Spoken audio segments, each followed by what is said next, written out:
Gloire à Jésus. Merci Saint-Esprit. Nous allons passer à la parole, Seigneur. Merci Seigneur. Que ma bouche soit un canal, comme Ézéchiel qui était juste un canal. Que je dise ce que tu veux dire, Seigneur. Que ta parole soit l'épée à double tranchant ce matin dans ma bouche. Qu'elle donne la vie à celles et ceux qui l'entendront. Que ta parole donne la vie ce matin. Ta parole vivifie, Seigneur. Contrôle toutes choses. Agis au nom puissant de Christ Jésus. Amen. Alléluia. Amen. Amen. Amen, merci. On va passer à la parole. Soyez les bienvenus, ceux et celles qui nous prennent en cours. Nous sommes toujours dans le thème « Qui dites-vous que je suis ?» Dieu ne m'a pas encore permis de passer à autre chose. Donc je suis encore avec toi dans ce thème-là. Et je vais développer 4 points que le Seigneur m'avait donnés en 2022. Quand j'avais reçu ces points-là, je les avais notés. Et je ne savais pas quoi en faire. Et quand j'ai commencé à prêcher sur ce thème, qui dites-vous que je suis? Mon esprit est reparti. C'était en février 2022 sur ces mots-là. Et je me suis rappelé que je les avais notés. Et j'ai sorti ça. Alléluia. C'est basé sur un texte de la Bible. Et c'est une suite. J'ai finalement compris que c'est une suite. C'est une continuité en fait de ce que j'ai commencé à enseigner. Ce thème-là, c'est Dieu qui me l'a donné. Pour ceux qui ont été là dès le début de ce thème, c'était dans un sommeil que Dieu m'a donné ce thème. Qui dites-vous que je suis? Je le prêchais endormi. Pourquoi je m'attarde dessus? Parce que je crois que le Seigneur veut nous parler à partir de ce thème. Il veut nous faire passer un message. Quand vous recevez des choses de Dieu, c'est extraordinaire. Vous devez le creuser dans tous les sens, en profondeur, en largeur, en longueur, en hauteur, afin de tirer le maximum pour vous. Alléluia. Merci Seigneur. Mais avant d'atterrir là, permettez-moi de lire Matthieu 16. Amen. Qui dites-vous que je suis? Matthieu 16, verset 13.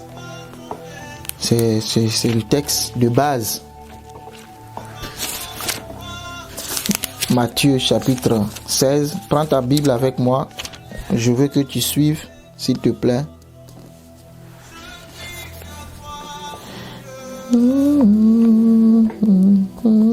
Verset 13. Merci Seigneur. Étant arrivé dans le territoire de Césarée de Philippe, Jésus étant arrivé dans le territoire de Césarée de Philippe, demanda à ses disciples, qui dit-on que je suis, moi le Fils de l'homme? Il répondit, les uns disent que tu es Élie. Il répondit, les uns disent que tu es Jean-Baptiste, les autres disent que tu es Élie, les autres Jérémie ou l'un des prophètes. Et vous? Leur dit-il, qui dites-vous que je suis?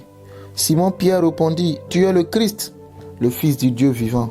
Verset 17. Jésus reprenant la parole lui dit, tu es heureux Simon, fils de Jonas, car ce ne sont pas la chair et le sang qui t'ont révélé cela, mais c'est mon Père qui est dans les cieux. Verset 18. Et moi je te dis que tu es Pierre, et que sur cette pierre je bâtirai mon église, et que les portes du séjour des morts ne prévaudront point contre elle. Je donnerai les clés du royaume des cieux. Ce que tu liras sur la terre sera lié dans les cieux, et ce que tu délieras sur la terre sera délié dans les cieux. Verset 20. Alors il recommanda aux disciples de ne dire à personne qu'il était le Christ. Ça c'est le texte de base. Je continue. Verset 21. Dès lors, Jésus commençait à faire connaître à ses disciples qu'il fallait qu'il allât à Jérusalem, qu'il souffrit beaucoup de la part des anciens, des principaux sacrificateurs et des scribes, qu'il fut mis à mort et qu'il ressuscita le 3e jour. C'est ce que nous avons célébré le dimanche passé, la Pâque, Jésus-Christ, l'agneau pascal. Et Jésus-Christ est ressuscité. Donc c'est un texte qui s'est accompli. Amen. Verset 22. Pierre l'ayant pris à part, se mit à le reprendre et dit, à Dieu ne plaise, Seigneur, cela ne t'arrivera pas. Mais Jésus se retournant dit à Pierre, attachez-vous les ceintures parce que nous allons décoller. Amen. C'est comme l'avion. Tout doucement on roule. À un moment donné, on met la vitesse et ensuite on décolle. Donc attachez les ceintures. Amen. On est parti. Verset 23. Mais Jésus, et je reprends verset 22. Mais Pierre, l'ayant pris à part, se mit à le reprendre et dit, à Dieu ne plaise, Seigneur, cela ne t'arrivera pas. Mais Jésus se tournant dit à Pierre, arrière de moi, Satan, tu mets en scandale, car tes pensées ne sont pas les pensées de Dieu, mais celles des hommes. Alors Jésus dit à ses disciples, si quelqu'un veut venir après moi, c'est là que commence. Je ne veux pas expliquer, j'ai déjà expliqué au moins 4 dimanches, tout ce que j'ai lu précédemment. Je continue, verset 24. Alors Jésus dit à ses disciples, si quelqu'un veut venir après moi, qu'il renonce à lui-même. Voici le bas blesse. Qui dites-vous que je suis? Je traite la question de l'intimité et de l'identité. L'intimité. Si quelqu'un veut venir après moi, qu'il renonce à lui-même, qu'il se charge de sa croix, qu'il me suive. Verset 25. Car celui qui voudra sauver sa vie la perdra, mais celui qui la perdra à cause de moi la retrouvera. Et que servirait-il à un homme de gagner tout le monde s'il perdait son âme? Ou que donnerait un homme en échange de son âme? Car le Fils de l'homme doit venir dans la gloire de son Père avec ses anges, et alors il rendra à chacun selon ses œuvres. Je vous le dis en vérité, quelques-uns de ceux qui sont ici ne mourront point, qui n'aient vu le Fils de l'homme venir dans son règne. Alléluia. Et je m'arrête là. Donc, après avoir révélé qui il est, Pierre a révélé qui était Jésus. Jésus poursuit en leur disant que si quelqu'un veut venir après moi, qu'il renonce à lui-même. Pourquoi? Parce que Pierre a dit à Jésus, hors de question, tu ne mourras pas. Il est hors de question que tu ailles à la croix parce qu'on te veut vivant avec nous. Amen. Et Jésus dit, si tu veux venir après moi, il faut renoncer à toi-même. En fait, c'est très simple. Il faut s'oublier. Il faut se considérer comme mort, que tu n'existes plus, que ta chair n'existe plus, que ta volonté n'existe plus, que tes désirs n'existent plus. En fait, tu es mort en toi. Et en ce moment-là, tu peux suivre Dieu. Beaucoup d'entre nous avons du mal à suivre Dieu parce que nous ne sommes pas morts. Nous regardons à nos vies, à nos priorités, à ce que nous voulons, à ce qui nous fait du bien, au détriment de ce que Dieu veut. Nous sommes lents, nonchalants dans les choses de Dieu. D'ailleurs, est-ce que ça nous intéresse? Point d'interrogation. Mais Jésus est très clair. Si tu veux me suivre, il faut renoncer à toi-même. C'est très simple. Renoncer, c'est s'oublier et s'abandonner. Ce n'est chercher que l'intérêt de Jésus, de Dieu, du royaume des cieux. C'est tout simple. Tu ne vis plus pour toi-même. Tu ne vis plus pour tes désirs. Tu ne vis plus pour tes besoins. Mais tu vis pour Christ. Paul dira, si je vis, ce n'est plus moi qui vis, c'est Christ qui vit en moi. Moi, je suis mort. Moi, Paul, je suis mort. Est-ce que ce matin, tu peux dire comme Paul, si je vis, ce n'est plus moi qui vis, mais c'est Christ qui vit en moi. Parce que tu peux te le dire. Est-ce que nous pouvons dire comme Paul ce matin, si je vis, ce n'est plus moi qui vis, mais c'est Christ qui vit en moi. C'est la clé, en fait, de l'intimité avec Dieu. C'est la clé. Après avoir reçu la révélation, il leur montre la voie pour pouvoir renoncer. Sinon, en chemin, tu vas dire comme pour Pierre. Pierre a eu la révélation qu'il est le Fils de Dieu. Les secondes après, il dit que tu ne mourras pas. Cela ne plaise à Dieu, tu ne mourras pas. Il défie même Dieu. Et qu'est-ce que Jésus va dire? Tes pensées ne sont pas les pensées de Dieu. Arrière de moi, Satan. Tu ne veux pas, tu cherches ton bonheur en fait. Dans la deuxième réponse de Pierre, Pierre cherche son bonheur. Son bonheur, c'est que Jésus reste avec lui. C'est ça son bonheur. Son bonheur, c'est que Jésus soit toujours présent. Il est heureux d'être aux côtés de Jésus. Je comprends Pierre, qui ne veut pas être avec Jésus pour toujours. de son vivant, qui ne veut pas? Jésus multiplie le pain, Jésus enseigne la parole. Avec Jésus, les disciples étaient en sécurité, ils étaient à l'aise. Donc Pierre dit, mais Jésus, que cela ne plaise à Dieu, il faut que tu restes avec nous. Du moment où il annonce sa mort, l'égoïsme, en fait, souvent, cela peut nous entraîner dans l'égoïsme. Nous ne pensons qu'à nous-mêmes. Nous sommes égocentriques. Alors que si Jésus ne meurt pas, il n'y aurait pas de salut pour nous. Voyez, ce que Pierre dit, selon la chair, c'est une bonne chose. Mais selon l'esprit, non. Parce qu'il faut que Jésus meure. Parce que si Jésus ne meurt pas, nous n'aurions pas la vie éternelle. Amen. C'est pourquoi Jésus est mort. Amen.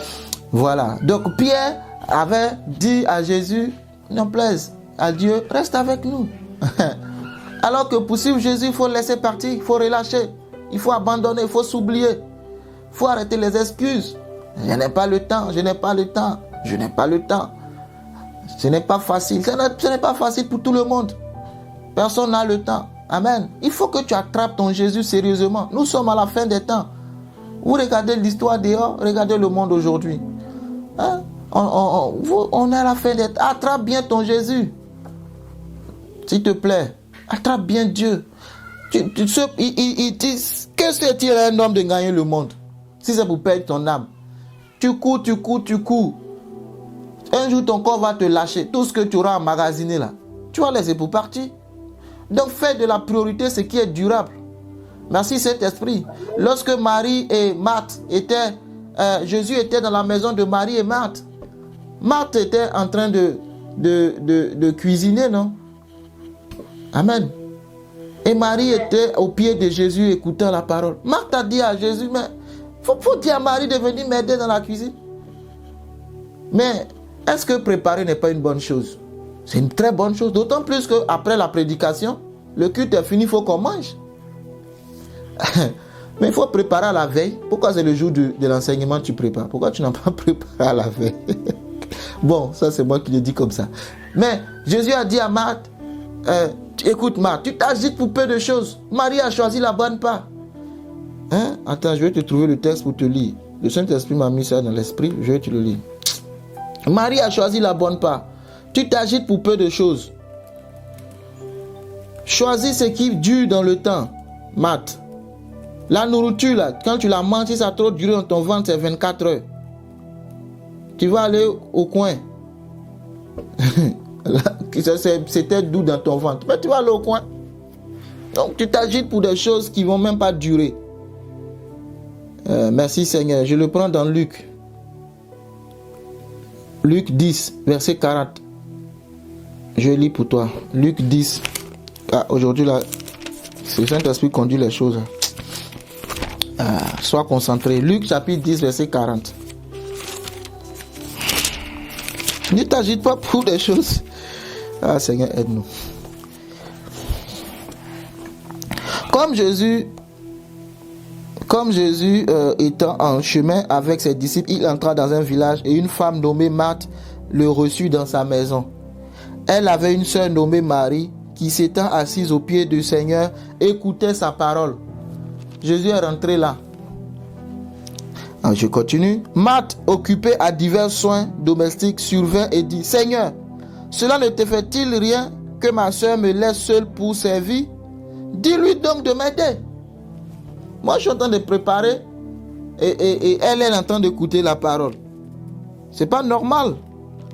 Il faut qu'elle vienne m'aider dans les travaux domestiques. Alléluia. Verset 41, le Seigneur lui répondit, Marthe, Marthe, tu t'inquiètes et tu t'agites pour beaucoup de choses.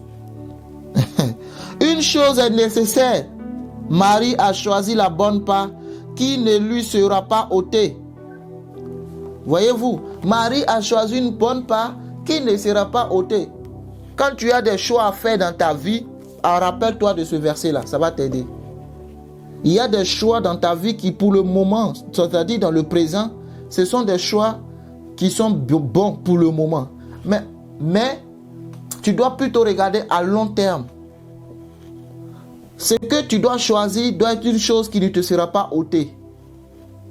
Alléluia. C'est ce que tu dois choisir. Donc Marthe, elle choisit de préparer. En plus, elle reçoit Jésus. Tu reçois un invité, tu te dois de lui donner quand même quelque chose, non? Mais Jésus dit, Marthe, écoute, tu t'agites pour beaucoup de choses. Tu as partout. C'est bien, hein? Mais Marie a choisi la bonne part. Il n'a pas dit que c'est mauvais ce qu'elle fait, hein? Mais il dit, Marie a choisi la bonne part. C'était l'heure d'écouter la parole. Toi, tu es en train de préparer. Aujourd'hui, on fait des cultes en ligne, non, sur Zoom. Pendant que tu écoutes la parole, tu prépares. Tu es distrait. Tu es en train de faire ta cuisine. Ouais, tu as choisi le jour de l'heure de la prière pour faire tes galettes, pour griller tes alocos ou faire ton foutou pour manger. Tu n'as pas fait ça à la veille. Tu vois? Dieu dit, Marie a choisi la bonne part. Et cette part ne lui sera pas ôtée. Elle aura ça pour l'éternité. La parole, quand tu l'as, c'est pour toujours. La nourriture va disparaître. Mais vous savez, quand Marie va être dans des situations complexes, elle va se rappeler de la parole. Alléluia. Amen. Le fait que les deux aient écouté la parole, quand leur frère Lazare est mort, vous avez vu, hein? Marthe a couru devant Jésus. Et quand Jésus a commencé à la questionner, elle a vu que c'était compliqué. Elle allait appeler sa soeur Marie. Crois-tu que ton frère Lazare peut vivre? Elle dit oui, je le sais à la résurrection. Elle sait vaguement les choses. Parce qu'elle n'était pas assise là. Marie aussi est venue. Viens voir, on l'a mis là, il sent. Marie n'a même pas pu sauver sa soeur aussi. Il s'en vient. Jésus dit ok, allons. Lazare, pardon, sors s'il te plaît. On va avancer. Et Lazare est sorti. Il faut aller à l'essentiel. Moi, je n'ai pas le temps. Le temps, c'est 24 heures. Dites-moi, qui a plus de 24 heures dans le temps? Quel homme sur la terre a plus de 24? Qui a 26 heures ou bien 30 heures? Si d'autres arrivent à faire, pourquoi toi tu n'arrives pas? Le temps, c'est 24 heures. L'intimité, c'est ça l'intimité. L'intimité t'oblige à trouver du temps pour celui ou celle que tu aimes. Obligé. Tu aimes une femme, tu trouves du temps. Tu aimes un homme, tu trouves du temps. C'est l'intimité. Je n'ai pas le temps, mais dis plutôt, ce n'est pas ma priorité. Sinon, tout le monde, on est soumis à 24 heures. Mais quand une chose est ta priorité, tu trouves le temps et la force nécessaire pour la faire, pour l'exécuter. Et moi, je t'encourage à trouver du temps avec ton époux Jésus-Christ. Amen. Amen. Choisis la bonne part, ce qui ne sera pas ôté. Parce que, je retourne dans mon texte, si tu choisis ce qui est passager, ce qui va disparaître, qu'est-ce qui va te rester? Tu t'agites pour beaucoup de... Regarde dans ta vie, tu t'agites pour quoi en fait? Hein? Tu t'agites pour quoi? Encore une fois, c'est pas que c'est mauvais, hein, non. Mais je veux juste attirer ton attention sur ce qui est salutaire en fait, ce qui est prioritaire. Tu aimeras le Seigneur ton Dieu de toute ton âme, de toute ta force. Amen. De toutes tes pensées. C'est ça le premier commandement. Mais tu n'y arrives pas. Tu ne médites pas ta parole, tu ne lis pas la Bible. Quel verset tu as lu depuis cette semaine-là? Je ne parle pas de ensemble en ligne. Hein. Toi-même, qu'est-ce que tu as lu en semaine? C'est important. Du lundi au dimanche, de dimanche à lundi. Qu'est-ce que tu as lu? C'est important parce que, vous savez, c'est la parole qui fait grandir. Quand tu manges, tu grandis physiquement.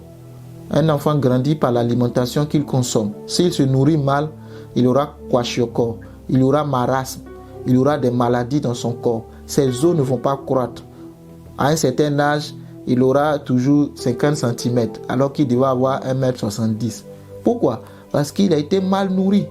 Vous voyez, les enfants mal nourris dans les pays en difficulté, les enfants, quand vous les regardez, ils ne reflètent pas leur âge. Pourquoi? Parce qu'ils ne sont pas nourris comme il se doit. Voyez-vous? Ils sont chétifs. Ils n'ont pas... par manque de moyens. Ils sont pas comme ils devraient être. Maintenant, si tu es d'accord que la nourriture, tu deviens ce que tu consommes. Vous êtes d'accord? Tu deviens ce que tu consommes. Si tu es obèse, tu consommes. En fait, tu deviens ce que tu consommes. Ça, que tu le veuilles ou pas, excuse-moi, mais c'est comme ça la loi.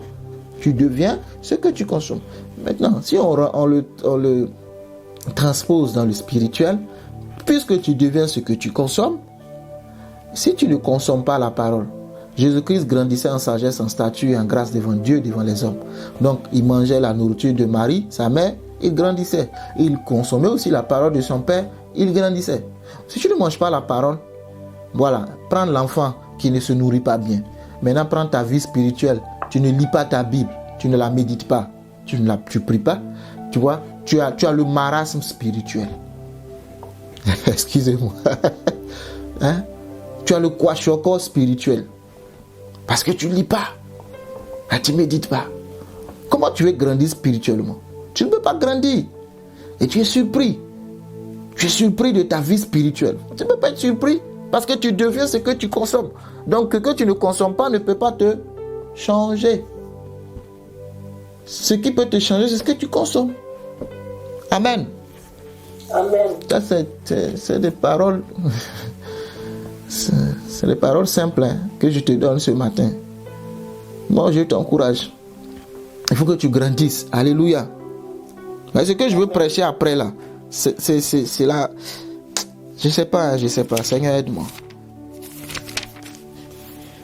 Aide-nous, Saint-Esprit. Il ne faut pas avoir des maladies spirituelles. Il faut être en bonne santé. Et quand tu es en bonne santé dans le spirituel, tu es en bonne santé aussi dans le physique. Dieu va déteindre sur toi. Alléluia. Amen. Seigneur, aide-nous à grandir spirituellement, à aimer ta parole. Il faut aimer Dieu plus que tout, plus que même ton mari. Aime Dieu plus que tout ce que tu peux considérer dans la vie. Aime Dieu plus que ce qu'il te donne. Adam a aimé Ève plus que Dieu. C'est pourquoi il a péché. Ce texte-là me fait toujours rire. Adam a aimé Ève plus que Dieu.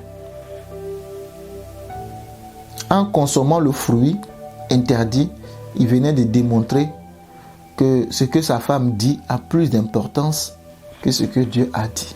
Donc il a aimé. Et vous allez voir que quand Dieu va donner la loi à Moïse, regardez, c'est la loi, le premier commandement, c'est lequel? Hein? Je t'ai dit tout ça tout à l'heure. C'est quoi le premier commandement? Et le Seigneur Dieu de tout son cœur, de toute son âme, de toute sa force. Pourquoi le Seigneur utilise ça comme premier commandement et non le dernier? Le Seigneur là, vous savez, il sait que dans le jardin il s'est passé quelque chose. Adam a aimé sa femme plus que moi. Donc pour ceux qui doivent me suivre désormais là, s'il vous plaît, le premier commandement c'est ça. Si tu ne peux pas m'aimer, s'il te plaît, on ne fera pas de mariage. C'est ça qui est la vérité. C'est la base du mariage. La fondation du mariage, c'est l'amour. Donc, si tu ne peux pas m'aimer, pourquoi tu veux qu'on aille à la mairie? C'est pour faire quoi à la mairie? Me donner des voitures, des immeubles? Non, ça c'est pas le mariage. C'est pas l'argent. Mais le Seigneur dit, aime-moi d'abord. N'aime pas ce que je donne. Donc tu aimeras le Seigneur plus que tout. Si tu n'aimes pas Dieu plus que tout, le jour où tu auras un enfant dans ta main, tu vas aimer ton enfant plus que Dieu. Tu pries Dieu pour un enfant. Tu pries Dieu pour un mari. Le jour où Dieu va te donner un mari, tu vas laisser Dieu. Parce que tu aimais Dieu pour un mari. Tu pries Dieu pour un travail. Le jour où Dieu te donne un travail, tu n'as plus le temps pour Dieu. Parce que tu as aimé ce que Dieu donne et non Dieu lui-même, le pourvoyeur, la source. Tu pries Dieu pour ton entreprise. Dieu te donne les contrats. Tu n'as pas le temps pour Dieu. Vous voyez ce que je veux dire? Il faut aimer Dieu plus que tout. Même si je laisse tomber Adam, je m'en vais prendre le patriarche, l'homme de la foi, Abraham. Abraham a aimé Ismaël plus que Dieu. Je vais te donner plein d'exemples comme ça. C'est pour cela que le gars, quand il a donné sa loi à Moïse, là, il dit, faut que j'écrive premièrement, tu aimeras le Seigneur ton Dieu de tout ton cœur, toute ton âme, toute ta pensée. Abraham, Dieu lui dit que tu auras un fils. Abraham est là et l'enfant ne vient pas. Genèse 12. il sort de son pays, il commence à marcher avec Dieu. Genèse 15, je te donnerai un fils, blablabla. Ça ne vient pas. Tellement qu'il veut un enfant, ce que vous désirez profondément attirera la présence de Satan dans votre vie. Et il vous faut le discernement pour ne pas tomber dans le piège du diable. Je le répète, ce que tu désires profondément dans ta chair, dans ton âme, si cela n'est pas en corrélation de ce qui est dans ton esprit, tu vas attirer le diable dans ta vie. Tu vas attirer le sorcier dans ta vie. Le diable va venir te proposer. Parce que tu veux tellement la chose. Tu risques d'accepter des cadeaux empoisonnés. Ça sera des problèmes, des épines dans ta chair. Parce que le désir dans la chair entraîne la convoitise. Oh, la convoitise, le diable l'utilise. Amen. Abraham voulait un enfant. Parce que c'est ce que Dieu a dit. Et il y a une proposition de sa femme de coucher avec sa servante. Ça, c'est pas Dieu qui a parlé. Mais le résultat est le quoi? C'est qu'on est un enfant, c'est la finalité. La fin justifie les moyens. D'autres te diront ça ainsi. Mais quand Dieu relâche une parole dans ta vie, il y a un chemin, il n'y en a pas deux. Je suis le chemin. Jean 14, verset 6. La vérité et la vie. Il n'y a pas deux chemins. Il n'y a pas solution A. Si ça ne fonctionne pas, solution B. Non. Ça, c'est pas Dieu. Dieu a un chemin. Et c'est par ce chemin-là que tu dois passer. Soit tu acceptes de passer par ce chemin, ou tu refuses de passer. Et tu acceptes la proposition de Sarah. Prends ma servante. Sors avec elle. On a un fils et l'histoire est pliée. C'est quelle histoire depuis des années, un fils, alors qu'il y a une qui peut accoucher à côté. Mais ça crée des problèmes. Parce que Abraham a aimé. Oh Seigneur, j'aime ta parole. Abraham a aimé l'enfant. Il a aimé l'enfant. Ismaël. Quand sa femme lui dira de chasser l'Égyptienne avec son fils Ismaël, Abraham va trouver que c'est trop difficile. Mais c'est elle qui t'a donné la femme, non? Il faut l'écouter jusqu'à la fin. Et jusqu'à ce que Dieu vienne dire à Abraham, écoute ce qu'elle dit, ta femme. Je ne lis pas les textes, c'est dans Genèse. Vous pouvez lire à partir de Genèse 15 jusqu'à Genèse 20. Il faut lire la Bible, c'est intéressant. Écoute la voix de ta femme, chasse-la. Il a chassé.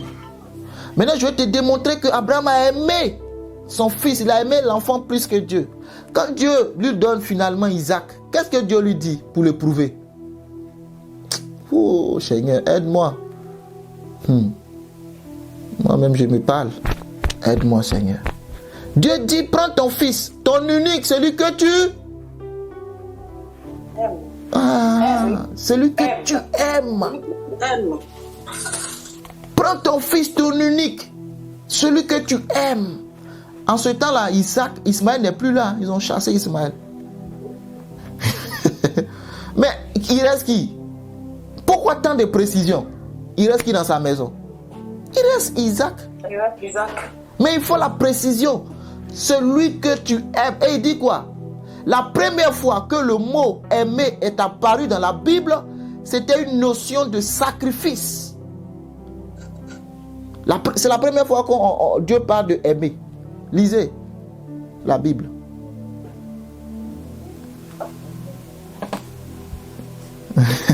Celui que tu aimes, prends-le et viens le sacrifier. Donc l'amour sous-entend le sacrifice. Amen. Quand tu dis tu aimes Dieu, ou même quand tu dis laissons Dieu d'abord. Dieu là c'est compliqué déjà. Quand tu dis tu aimes une personne, il y a un sacrifice que tu feras. Tu vas concéder. Tu vas te détacher de certaines choses parce que tu veux bâtir une relation saine et durable. tu vas considérer ce que dit cette personne. Tu vas laisser tomber certaines choses parce que tu veux que ça avance. Ouais, que ça marche. Alléluia. Amen. Tu vas considérer.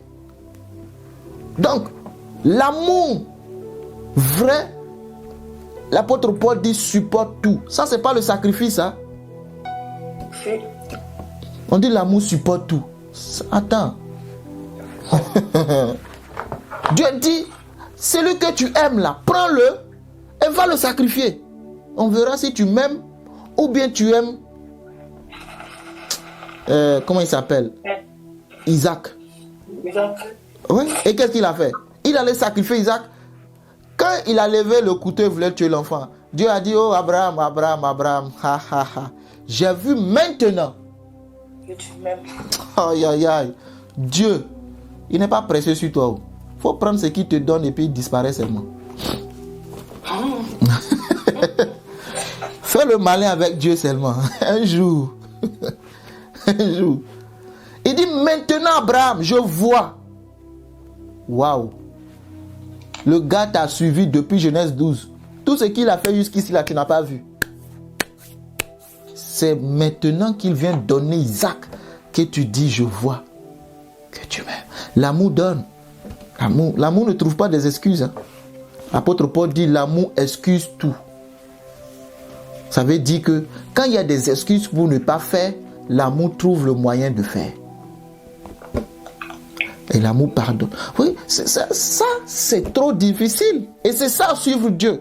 Et le verset dit, si tu veux me suivre, il faut que tu renonces. Abraham, en offrant Isaac, s'est offert lui-même. Amen. Ah oui, Abraham, en offrant Isaac, s'est offert lui-même. Parce que Isaac était son tout. Abraham, quand tu suivais Dieu, il avait déjà des serviteurs et des biens. Ce qui manquait à Abraham, c'était un fils, un successeur, un héritier. Qu'est-ce qui manque dans ta vie? Ce qui manque dans ta vie, c'est ce que tu vas aimer le plus. Quand tu n'es pas marié, tu vas voir que c'est le mariage là, c'est ça que tu cherches dans ta vie. Et quand tu vas te marier, ce ne sera plus le mariage ta priorité. C'est l'enfant qui devient ta priorité. Il faut que j'enfante. Il a fait 2 ans de mariage, je dois enfanter. Tu dois enfanter. Ouais. À chaque niveau, la priorité change. Amen. Mais tu ne dois pas regarder ce qu'il te donne seulement, mais tu dois aimer Dieu. Amen. Donc, Abraham a aimé Dieu à un moment donné plus qu'Isaac. C'est pour cela qu'il a réussi à offrir Isaac. Amen. Amen. Donc, celui qui veut me suivre, qu'il renonce à lui-même. Fais le bilan. Faisons le bilan, pardon. Faisons le bilan. Chacun doit faire le bilan de sa vie. Voilà. Où tu en es. Amen. Amen. Celui qui veut me suivre, qu'il renonce à lui-même. Qu'il porte sa croix et qu'il me suive. Abraham a porté son fils, il a pris ses serviteurs, il a son fils, tout le monde. Mais arrivé au pied de la montagne, il a dit à ses serviteurs, restez ici. Après 3 jours de marche. Waouh, la fatigue. Il est fatigué. Après 3 jours, c'est un vieillard. Ce n'était pas un enfant, Abraham. Il était fatigué. Il était vieux. Mais il monte, vous voyez, et puis il monte sur une montagne. Dieu aussi, il est compliqué. Hein? Il ne pouvait pas faire le sacrifice à la maison là-bas. Parce que dans l'amour... On va pas le laisser. Merci beaucoup, Sarah.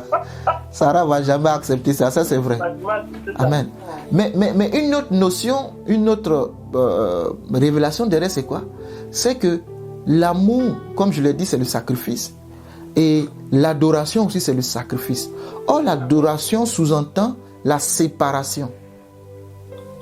Quand tu veux adorer Dieu, tu es obligé de te séparer. On ne peut pas adorer Dieu pour toi. C'est toi seul. Donc, et quand on adore Dieu, on monte. Amen. Quand on adore Dieu, on monte. Et quand tu montes pour adorer Dieu, qu'est-ce qui se passe? Dieu descend. Descend. C'est pour cela qu'on dit Dieu siège dans la louange. Dans la louange, Dieu descend. Mais quand tu adores Dieu, tu montes. Et l'adoration, ce n'est pas le cantique, c'est s'offrir soi-même. Romains 12. Comme un sacrifice vivant, saint et agréable. Ce qui sera pour votre part un culte raisonnable. S'offrir soi-même. Donc Abraham est obligé de se détacher de ses serviteurs et de monter. Et l'enfant dit, on a le feu, le bois, mais où est l'agneau? Où est le sacrifice? Et c'est là qu'il dit, Dieu se pourvoira lui. J'aime Dieu. Si Dieu t'envoie dans une mission, si Dieu t'a envoyé quelque part, ne t'inquiète pas. Dis Seigneur, c'est toi qui m'as mis dans ça. Tu vas t'arranger pour pourvoir. Amen. C'est notre papa. C'est notre père. Isaac regarde son papa. Il dit, mais vieux, il y a le feu, il y a le bois. Le sacrifice est où?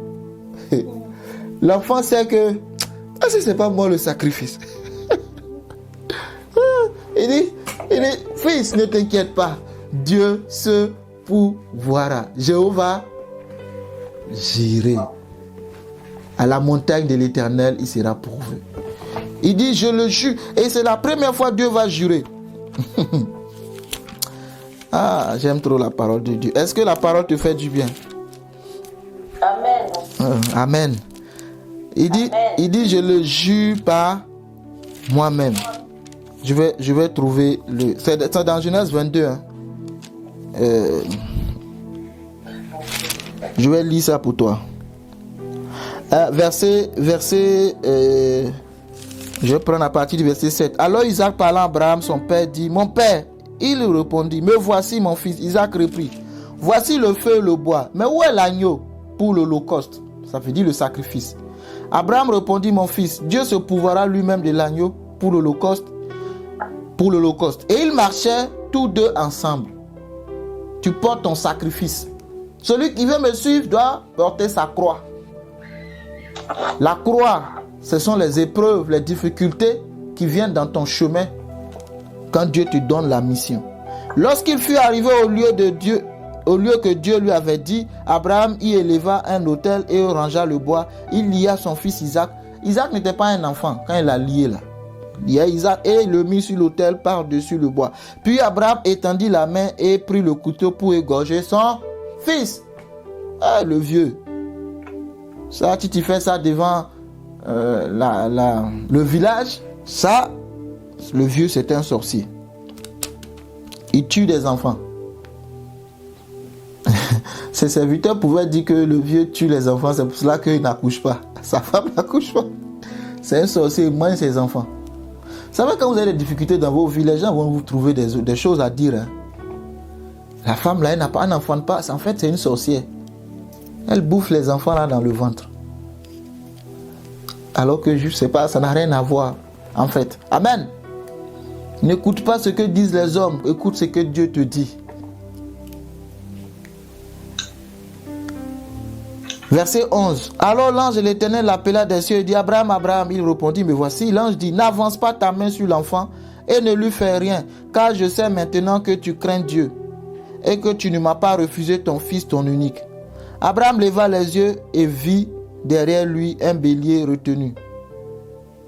Ne fais pas de mal, car je sais maintenant que tu crains Dieu et que tu ne m'as pas refusé ton fils. Abraham leva les yeux et vit derrière lui un bélier retenu dans un buisson par les cornes. Et Abraham alla prendre le bélier, l'offrit en holocauste à la place de son fils.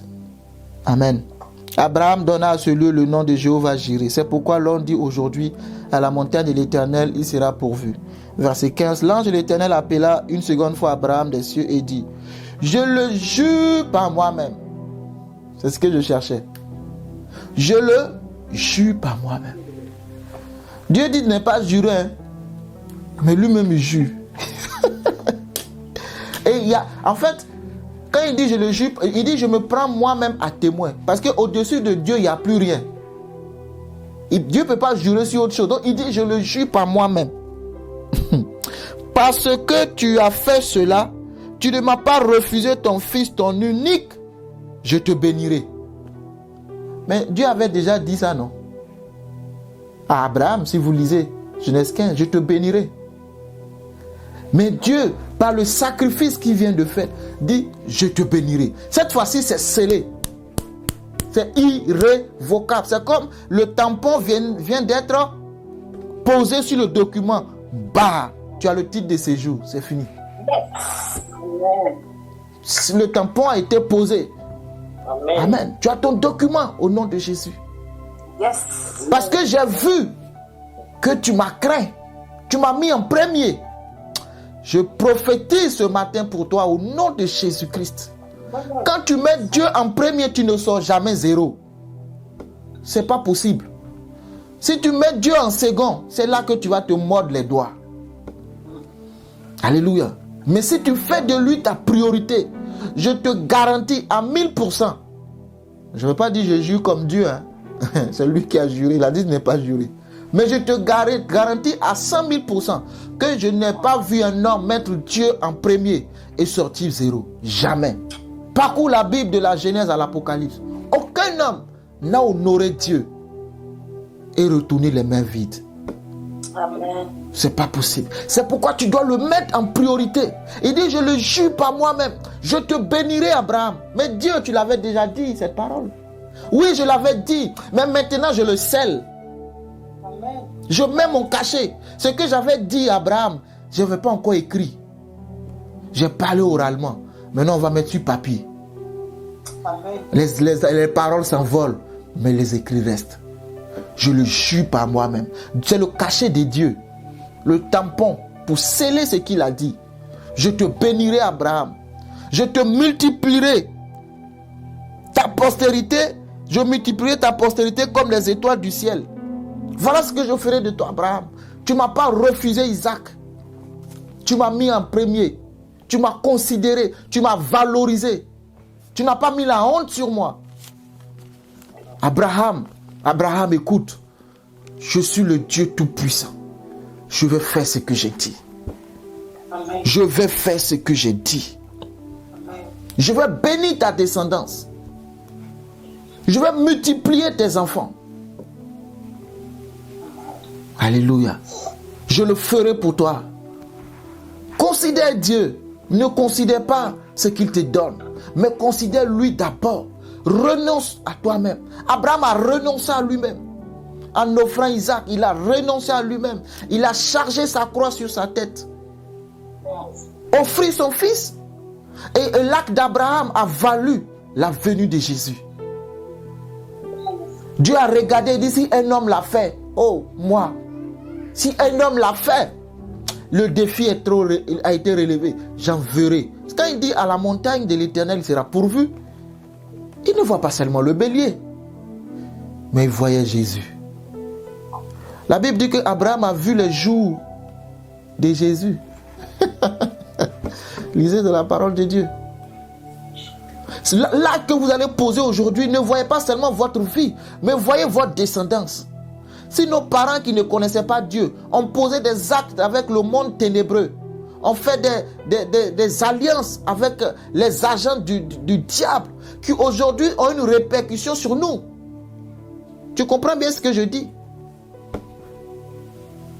Vous pensez que si vous posez aussi des actes qui honorent Dieu, la Bible dit que je bénis jusqu'à la 1000e génération de ceux qui me craignent. Amen. Dieu bénit jusqu'à la 1000e génération. Mais pour la malédiction, c'est à la quelle génération? Ceux qui lisent leur Bible. Sauvez ma tête, s'il vous plaît.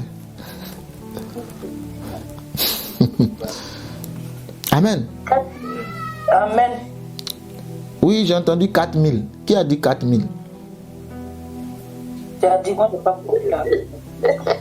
4000. Toi, on va te donner 4000 fouets.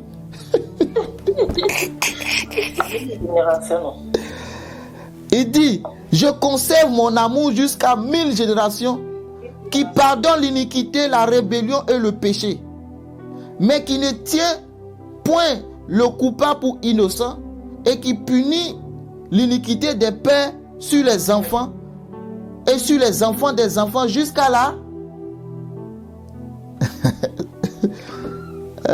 quatrième génération. Jusqu'à la troisième et à la quatrième génération. C'est ça, c'est pas 4000, c'est quatrième génération. Une génération, c'est pas 1000. Sinon, une génération, c'est pas 1000. On peut définir une génération comme 50 ans ou 100 ans. Bon, chacun a sa définition sur le sujet. En fait, quand Dieu parle d'une génération, il parle des pères. Donc, Abraham, c'est une génération. Isaac, c'est une autre génération, en fait. Vous voyez? Donc, Abraham a vécu, je crois, autour de 137 ans ou 127 ans, je ne sais plus. Donc, ça fait une génération. Donc, si tu dis qu'une génération, c'est 100 ans, Abraham a fait plus qu'une génération.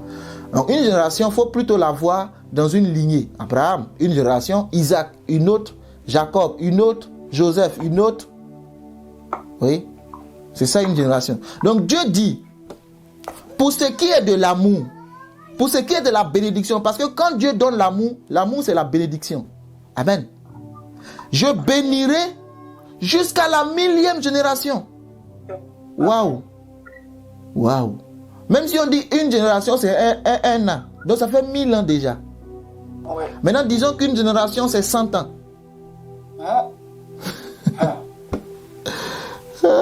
Ça veut dire que le bien que tu vas poser, ce qu'Abraham a posé là, jusqu'à aujourd'hui, ça parle en sa faveur. Ça parle en faveur d'Israël. Le peuple d'Israël, là, vous les regardez comme ça, même s'ils ne croient pas en Dieu, laissez-les dans leur histoire. Amen. Amen. C'est pour ça que partout où vous passez, vous trouvez les Juifs, vous voyez, ils sont prospères. Vous avez vu des Juifs mendiants dans la rue une fois? Jamais. Vous avez déjà vu un Juif mendiant? Vous amusez à la parole de Dieu. Non, ne regarde pas toi seul. Mais quand il s'agit des péchés, il dit les péchés des pères, c'est jusqu'à la 3e et la 4e génération. Dieu dit, ça là, il faut que je limite. 4 générations après, le péché est pardonné. Je te dis, la parole dit, jusqu'à la 4e génération. Donc, dans ta famille, 400 ans après, je comprends pourquoi elle a dit au peuple que c'est 400 ans d'esclavage. Oh Seigneur. Parce que 400 ans après, il faut qu'on te pardonne. Je parle du principe qu'une génération, c'est 100 ans. Restons dans ce principe. 400 ans après, les péchés de tes pères ne doivent plus parler contre toi. Sinon, Dieu n'est plus dans sa parole. Donc, si tu dis que le péché de tes pères compte, toi, tu es la 4e génération. Mais en tout cas, le péché, si ça a dépassé 400 ans, ça ne doit plus parler contre toi. Donc, après 400 ans, le peuple est sorti de l'Égypte. Et je prie que tu sortes de toute forme d'esclavage au nom de Jésus-Christ. Peu importe ce que tes pères ont fait qui t'a condamné ce matin, je prophétise que tu sois relâché. Parce qu'il a dit, j'ai vu les souffrances que te font pousser tes oppresseurs. J'ai entendu les cris et je suis descendu pour te délivrer. L'heure est arrivée où l'amour de Dieu qui se manifeste jusqu'à la 1000e génération doit se manifester pour toi dans le nom puissant de Jésus-Christ. C'est la parole de Dieu. Alléluia. Amen. Donc l'acte d'Abraham a valu. Abraham est mort, ça fait combien d'années aujourd'hui? Même là, je suis en train de parler d'Abraham. Ça fait combien d'années? C'est ça qui parle toujours. Les actes restent, les paroles s'envolent. Parce que tu m'as donné ton unique, celui que tu aimes, parce que tu as renoncé à toi-même et que tu n'as pas considéré ta vie plus que moi. Abraham, je le jure par moi-même, je te bénirai. Israël est béni. Que tu veuilles ou pas, Israël est béni. Que tu veuilles ou pas, les Juifs sont bénis. Ils détiennent l'économie. Vous, partout où vous rentrez, vous les trouvez. Amen. Ils sont prospères. Qu'est-ce qu'ils prient Jésus? Parce que Dieu est dans sa parole. Et j'ai dit une fois, je le dis encore, Dieu est plus un Dieu de principe que de prière. Je le répète, Dieu est plus un Dieu de principe que de prière. Si tu pries Dieu alors que tu n'appliques pas ses principes, arrête de prier. Celui qui m'aime garde mes commandements. Pas celui qui m'aime prie. Celui qui m'aime garde mes commandements. Jean 15. Amen. Donc Dieu est plus un Dieu de principe que de prière. Alors dans les principes de Dieu, tu dois appliquer sa parole. Numéro 1, tu aimeras le Seigneur ton Dieu De toute ton âme. Si on enlève ton âme, il te reste quoi? De toute ta force. On enlève tes forces. De tout ton cœur, on enlève ton cœur. Il te reste le squelette de Ézéchiel 37. Là où tu es un homme, si on enlevait tes forces, tu es à terre. Si tout à l'heure tes forces te lâchent, tu vas tomber. Automatique. Tu t'écroules. Donc, tu es à terre, à plat. Ensuite, on enlève ton âme. Adam était un être sans vie. C'était la masse de terre. Donc, si on enlève ton âme, il n'y a plus de vie en toi. Je te simplifie ça comme ça. Et ensuite, de toutes tes pensées, un homme qui n'a pas de pensées, c'est un homme fou. De toutes les façons, tu n'as plus d'âme, tu n'as plus de force. Tu es mort. Où sont tes pensées? Un homme qui est mort, est-ce qu'il a des pensées? Bon, vous ne me répondez pas. Un homme qui est mort, a-t-il des pensées? Non. Il n'a plus de pensées. Mais c'est ça en fait, c'est à ce stade-là. Donc tu deviens comme le squelette d'Ézéchiel 37. Tu es mort. Et Paul dit, si je vis, ce n'est plus moi qui vis. Jésus dit, si tu veux me suivre, renonce à toi-même. Et je vais m'arrêter là. Je ne vais pas continuer. Dimanche prochain, on va démarrer, on va continuer avec les 4 points qu'on doit traiter. Amen. C'est très important. Mais je pense que cette base-là est importante. Amen. Fais l'examen. Fais le scanner de ta vie. Qu'est-ce qui est dans ta vie que tu n'as pas encore renoncé? Si tu n'as pas renoncé, tu ne suis pas Jésus. L'évangile est difficile. Souvent, quand on prêche, on essaie d'encourager les gens. C'est bien. Voilà, par la prophétie, parce qu'il faut relever, il faut encourager, il faut fortifier. Mais souvent aussi, il faut accepter ce qui est dur. Ce qui est dur, c'est ce que les disciples dans Jean 6 ont refusé de manger. Beaucoup de ses disciples se retournaient après avoir entendu cette parole quand il a dit « Celui qui ne mange pas ma chair et qui ne boit pas mon sang n'a pas la vie éternelle. » Ils ont dit à Jésus que ces paroles sont trop dures. Qui peut écouter ces paroles? Et ils se sont retournés. Amen. À un moment donné, ceux qui connaissent leur Dieu agissent avec fermeté. Vous savez, ceux qui suivent Dieu, vous savez, moi je finis par comprendre, hein, tu ne peux pas poursuivre quelqu'un à suivre Dieu. Ça va se faire seul. Celui qui aime Dieu, il va suivre Dieu seul. Quand je dis il va suivre Dieu seul, il aura de l'intérêt. Il va trouver du temps, les moyens pour faire ce que Dieu veut. La séparation va se faire seule. Vous pouvez marcher avec un groupe de personnes. Vous allez vous rendre compte qu'en cours de chemin, il y a ceux qui retournent. Il y a ceux qui abandonnent. Il y a ceux qui tombent. Comme les enfants d'Israël dans le désert. Beaucoup sont tombés. Beaucoup sont morts. Mais Caleb et Josué ne sont pas tombés. Ils ont continué. Ils ont avancé. Lorsque les gens reculaient, Caleb avançait. La foi. Lorsque les hommes tombaient, Caleb ne tombait pas. Lorsque le peuple pleurait face au fils d'Anak, eux ils disaient que Dieu est avec nous. Dieu va le faire. Donc quand vous poursuivez les gens. Jésus, Jésus, malgré tout ce que vous dites, ça, ils n'écoutent pas. Écoutez, continuez votre chemin. Jésus lui-même n'a poursuivi personne. Quand les disciples sont repartis, Jésus n'a même pas dit, moi ça me fatigue l'esprit. Hein. Je ne sais pas quelle interprétation toi tu fais. Moi j'aurais dit, mais les gars, vous partez ou restez? On a commencé ensemble. On fait le ministère ensemble, vous allez m'abandonner. Pourquoi on a commencé l'église ensemble? Vous voulez partir où? J'ai resté seul. Mais Jésus n'a retenu personne. Et puis il dit à ceux qui étaient là, c'est-à-dire que Pierre et puis ses disciples, pardon, pourquoi je dis Pierre et ses disciples? Pierre et ses frères, hein, c'est lui la tête voilà, du groupe là. Ils étaient arrêtés là. Et Jésus dit, mais vous êtes arrêtés là. Vous me voulez quoi vous? Partez.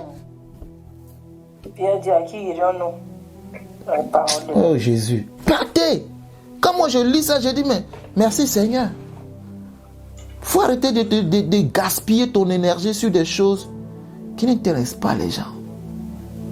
Va à l'essentiel. Tu vas exhorter la personne 10 000 fois. Ça ne l'intéresse pas. Son cœur n'est pas là-bas. Tu aimeras le Seigneur de tout ton cœur. C'est pas pour elle. Pour le moment là, elle aime sa télé, elle aime son WhatsApp, son Twitter, elle aime son Facebook. Pour le moment, elle aime son Instagram, son TikTok. C'est ce qu'elle aime. Elle aime ses mèches brésiliennes, elle aime ses ongles, ses fossiles. Elle aime ça, c'est ce qu'elle aime. Elle passe du temps dedans. Son énergie et son argent. Elle aime embellir son corps, c'est bien. Pour le moment, elle aime ça. Elle aime les sorties. Le jour où le Seigneur va le saisir. Et je veux prier que le Seigneur te saisisse. Au nom de Jésus-Christ. Quand Pierre a dit, nous, on ne peut pas partir là. C'est parce que le Seigneur les a saisis. Amen. Et ils vont partir où? Qui les a choisis? C'est Dieu. Dieu a choisi 12. Hein? Les autres sont venus. Ah, quand tu as un choix de Dieu, mon ami, tu veux ou tu veux pas, tu vas suivre le mouvement. Amen. Jonas, c'était un choix de Dieu. Jonas dit, moi, je ne vais pas à Ninive. Il dit, on va voir. Si c'est toi Dieu ou bien c'est moi Dieu. Il faut fuir. Moïse était un choix de Dieu. Moïse dit, écoute, moi, je n'ai la langue. Dieu dit, ah bon, hein. Toi, tu n'as pas la langue. Dieu dit ça. Écoute, Moïse, qui a créé la bouche? Moïse dit, ah Seigneur, hein? Ah, je prêche cet après-midi là, je vais parler de ça. Si tu veux écouter, il faut te connecter avec la foi victorieuse. Ouais, et il doit prêcher encore cet après-midi. Que le Seigneur me fortifie. Ah, amen. Ouais, je voulais dormir. Je ne suis pas dormi. Qui a donné la bouche? Qui a donné la Moïse? Qui a donné la bouche? Moïse dit, envoie quelqu'un d'autre. Seigneur, ah, et quand tu lui dis, ah, envoie